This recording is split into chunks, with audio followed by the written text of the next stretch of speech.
ఈ బడ్జెట్లోనైనా మనకు న్యాయం చేస్తారేమో, ఈ బడ్జెట్లోనైనా తెలంగాణ పారిశ్రామిక రంగానికి, తెలంగాణలోని పేదలకు, తెలంగాణలోని ఇన్ఫ్రాస్ట్రక్చర్కి పెద్దపీట వేస్తారేమని చెప్పి మేము ఆశించినాం. కానీ దురదృష్టం ఇవాళ 48,21,000 కోట్లతో బడ్జెట్ పెట్టినప్పటికీ అందులో పెద్ద ఎత్తున కొన్ని రాష్ట్రాలకు పెద్దపీట వేసినప్పటికీ తెలంగాణ ప్రస్తావన మాత్రం లేకపోవడం అనేది నిజంగా కూడా బాధాకరం, శోచనీయం. తెలంగాణలో 4 బీజేపీ ఎంపీలు గతంలో ఉంటే ఇవాళ తెలంగాణ ప్రజలు ఆ సంఖ్యను రెట్టింపు చేసినారు, 8 మందిని గెలిపించారు. అయినప్పటికీ 8 రూపాయలు కూడా కేంద్ర ప్రభుత్వం ఈ బడ్జెట్లో ఇవ్వకపోవడం అనేది నిజంగా బాధాకరం, తీవ్రంగా కూడా తెలంగాణ ప్రజలందరినీ కూడా విస్మయపరిచిన అంశం.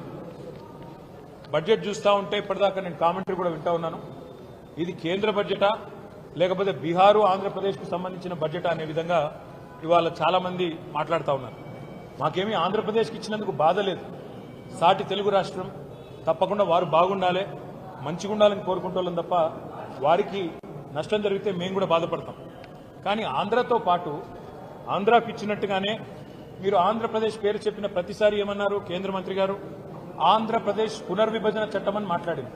కానీ ఆంధ్రప్రదేశ్ పునర్విభజన అంటేనే 2 రాష్ట్రాలకు సంబంధించిన ప్రయోజనాలు ఆ చట్టంలో ఉన్నాయి. కానీ మొత్తం స్పీచ్ కాపీలో ఎక్కడ కూడా కనీసం తెలంగాణ అన్న పదం కూడా మంత్రి గారు మాట్లాడకపోవడం బాధాకరం. సరే, ఆంధ్రప్రదేశ్కి బ్రహ్మాండంగా డబ్బులు ఇచ్చారు. అమరావతికి 15,000 కోట్లు, తర్వాత భవిష్యత్తులో ఇంకా అవసరంగా అయితే ఎక్కువ డబ్బులు ఇస్తామన్నారు. అదేవిధంగా పోలవరం నిర్మాణానికి సంపూర్ణ సాయం చేస్తామన్నారు. అదే మాదిరిగా ఆంధ్రప్రదేశ్లో మరి పారిశ్రామిక అభివృద్ధికి ప్రత్యేక సహకారం ఇస్తామన్నారు. వైజాగ్ చెన్నై ఇండస్ట్రియల్ కారిడార్స్ పెడతామన్నారు. అదేవిధంగా కొప్పర్తి, ఓర్వకల్లు ఇండస్ట్రియల్ జోన్స్కి అక్కడ ఎలక్ట్రిసిటీ, వాటరు, రోడ్స్, హైవేలకు ప్రత్యేక నిధులు అన్నారు. వైజాగ్ చెన్నై కారిడార్ కూడా డబ్బులు. అదేవిధంగా బెంగళూరు కూడా, హైదరాబాద్ బెంగళూరు కారిడార్ కూడా డబ్బులు ఇస్తున్నామన్నారు.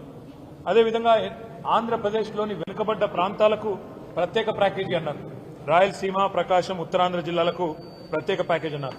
మాకు ఆంధ్రప్రదేశ్కి ఇచ్చిన దాని మీద దుగ్ధ లేదు, బాధ లేదు, అసూయ లేదు.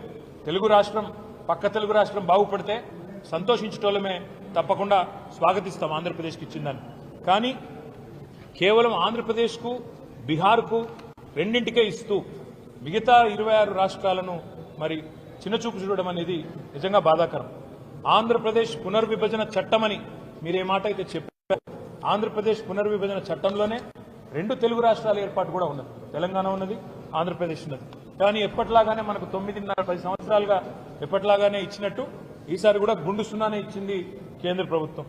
మరి మీరు ఒక్క నిమిషం ఆలోచిస్తే మనకు ఆంధ్రప్రదేశ్ పునర్విభజన చట్టంలో కూడా 35 వివిధ హామీలు మరి మనకు కేంద్ర ప్రభుత్వం ఆనాడు 2014లో ఇచ్చింది. అందులో చాలా అంశాలు గతంలో కేసీఆర్ గారు ముఖ్యమంత్రిగా ఉన్నప్పుడు గత 10 ఏళ్లు ఒకసారి కాదు పలుమార్లు పోయి బతిమలాడినాము, పలుమార్లు పోయి అభ్యర్థించాము. ఇచ్చిన మాట నిలబెట్టుకోండి అని చెప్పి కూడా కోరినాం.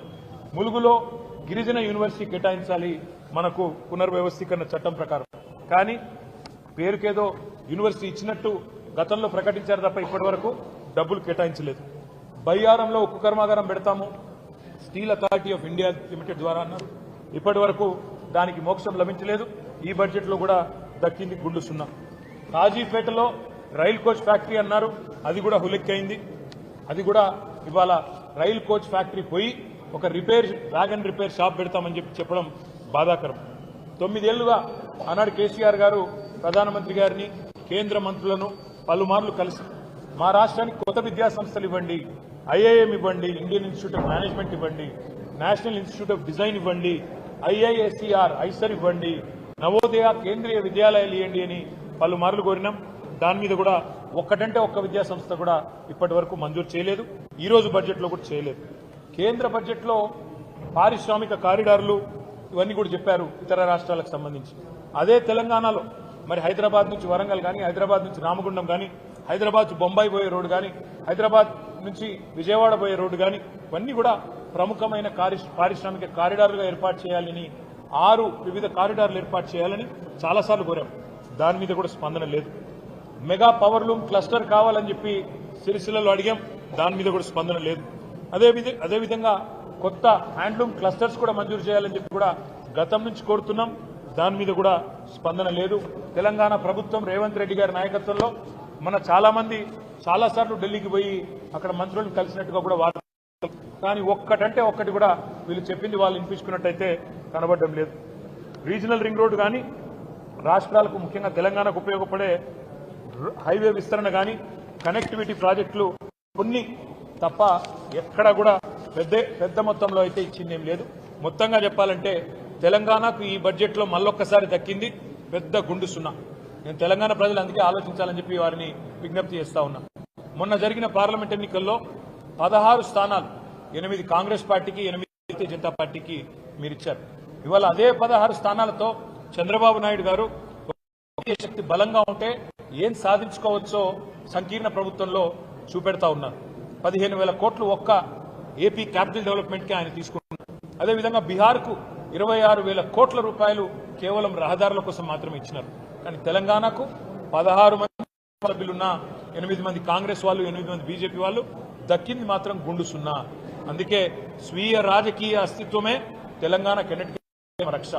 ప్రాంతీయ శక్తులు బలంగా ఉంటే, ప్రాంతీయ పార్టీల నాయకత్వం బలంగా ఉంటేనే రేపటి సంకీర్ణ యుగంలో కూడా మనం శాసించే పరిస్థితి ఉంటుంది. శాసించి సాధించుకోవాలి తప్ప యాచించి సాధించుకుంటే ఏది కూడా రాదు. రేపటికైనా తప్పకుండా ఇవాళ ఈ 8 బీజేపీ ఎంపీలు అక్కడ పార్లమెంట్లో కూర్చున్నారు. తెలంగాణకు అన్యాయం జరుగుతుంటే ఒక్క ప్రాజెక్టు కూడా రాకపోతే కనీసం నోరు కూడా మెదపలేదు. 2 కేంద్ర మంత్రులు ఉన్నారు, నోరు మెదపలేదు. అదేవిధంగా 8 మంది కాంగ్రెస్ ఎంపీలు తెలంగాణకు అన్యాయం జరుగుతుంటే కూడా. అదే ఈరోజు అక్కడ గులాబీ కండువాలు కప్పుకున్న బీఆర్ఎస్ సైనికులు అక్కడుంటే ఇవాళ పార్లమెంట్లో ఎట్లా ఉండేదో పరిస్థితి ఆలోచించాలని చెప్పి నేను కోరుతా ఉన్నా. అందుకే భవిష్యత్తులోనైనా తెలంగాణ ప్రజలు గుర్తుపెట్టుకోవాల్సిన మాట, మన ప్రాంత హక్కులు కాపాడాలంటే, మన రాష్ట్ర హక్కులు కాపాడాలంటే, మనకు నిధులు రావాలంటే ఈ సంకీర్ణ శకంలో తప్పకుండా కేసీఆర్ గారు లాంటి బలమైన నాయకులు, బలమైన బీఆర్ఎస్ లాంటి పార్టీలను ఎంత మద్దతు ఇచ్చి, ఎంత సంఖ్యాపరంగా బలోపేతం చేస్తే అంత రాష్ట్రానికి లాభం అనే మాట కూడా మళ్ళొక్కసారి గుర్తు చేస్తూ, ఈ బడ్జెట్లో కూడా గుండు సున్నానే ఇచ్చినందుకు మరి కేంద్ర ప్రభుత్వానికి 8 ఎంపీలు ఇచ్చినా మీరు గుండు సున్నా ఇచ్చినందుకు తెలంగాణ ప్రజలు భవిష్యత్తులో అన్ని గమనిస్తున్నారు, అన్ని ఆలోచన చేస్తున్నారు. తప్పకుండా తగు రీతిలో నిర్ణయం తీసుకుంటారని చెప్పి కూడా మేము ఆశిస్తాం.